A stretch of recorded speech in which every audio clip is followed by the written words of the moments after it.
महाराज जी, शिष्य बनना कठिन है, गुरु बनना कठिन है? शिष्य शिष्य बनना कठिन है। जो सही शिष्य बन गया वही गुरु बन जाता है। शिष्य बनना कठिन है, सबसे कठिन कार्य है शिष्य बनना।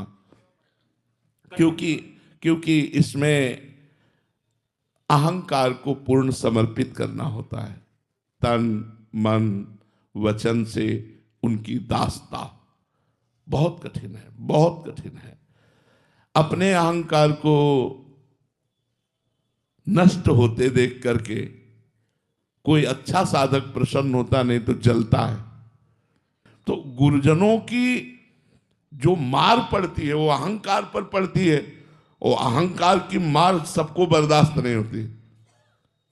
श्री नारदानंद सरस्वती जी के शिष्य विवेकानंद जी नैमिषारण्य में, अब वो युवराज से मतलब आगे के महंत बनने वाले थे, तो सज धज करके ऐसे सत्संग चल रहा था, आए, उनकी दृष्टि पड़ी तो महापुरुष थे, उनका क्या खड़े हो जाओ, खड़े कर दिया।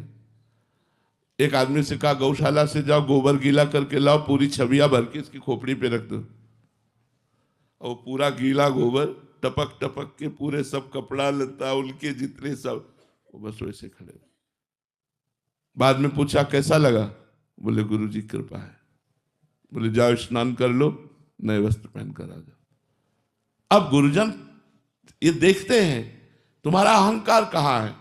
दोष दृष्टि नहीं, पूर्ण समर्पण का मतलब निर्दोष दृष्टि गुरुजनों पर। ये जीवन, ये प्राण, ये आपका है, आप चाहो जैसे चाहो जहां चाहो वहां लगा दो, ये आपका है। तो सबसे कठिन होता है समर्पण, सबसे कठिन समर्पण होता है। अगर समर्पण हो गया शिष्य का तो गुरु स्वरूप ही हो गया, अभेद हो गया। जैसे नाभाजी ने अपना समर्पण अग्रदेवाचार्य जी को तो जहां अग्रदेवाचार्य जी की स्थिति वही नाभाजी की स्थिति थी। महाराज जी, एक और प्रश्न है कि एक तो है निसंकोच होकर शिष्य को बोलना, कहीं गुरुदेव भी संकोच करते हैं कि अभी समर्पण की कमी पर, समर्पण की कमी पर। जैसे देख रहे हैं इसका समर्पण कम कच्चा है, तो अगर हम सही बोले और कठोर बोले तो ये भाग जाएगा, इसका जीवन नष्ट हो जाएगा। ये विपरीत भावना में नहीं भागेगा तो विपरीत भावना में आ जाएगा, तो वो संकोच करते हैं। जिससे स्वामी संकोच करे उस सेवक की क्या सेवकाई, उस सेवक की बात क्या। स्वामी निसंकोच बर्ताव करें क्योंकि मैं उनका हूं। जैसे वो अपने वस्त्र का, अपनी पादुका का, अपनी शैया का, अपनी वस्तु का प्रयोग निसंकोच करते हैं, ऐसे मैं उनकी एक वस्तु हूं, वो मुझे जैसे चाहे तैसे प्रयोग करें। स्वामी संकोच न धारण करें। ये शिष्यता बहुत बड़ी बात है, शिष्यता बहुत बड़ी बात है।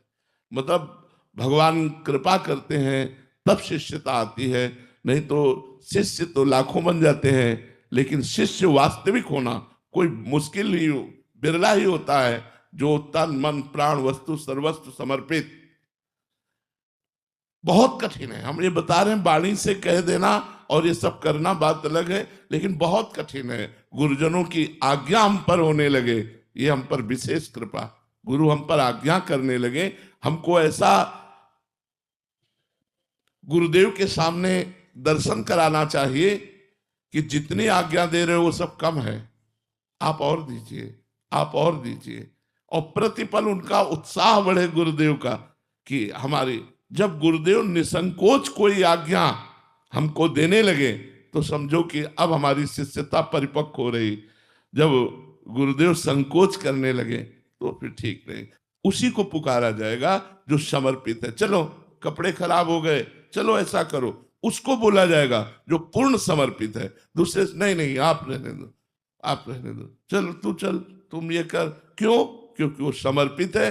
महाराज जी, इससे भागवतिक स्थिति में भी फर्क पड़ेगा शिष्य की। हाँ बिल्कुल, जो जितना समर्पित है उतने गुरु का प्रसाद उसके ऊपर प्रकाशित होता चला जाएगा। गुरु प्रसाद क्या है महाराज जी? भगवत तत्व में स्थित होना, द्वंद्वातीत हो जाना, कालातीत हो जाना, मायातीत हो जाना।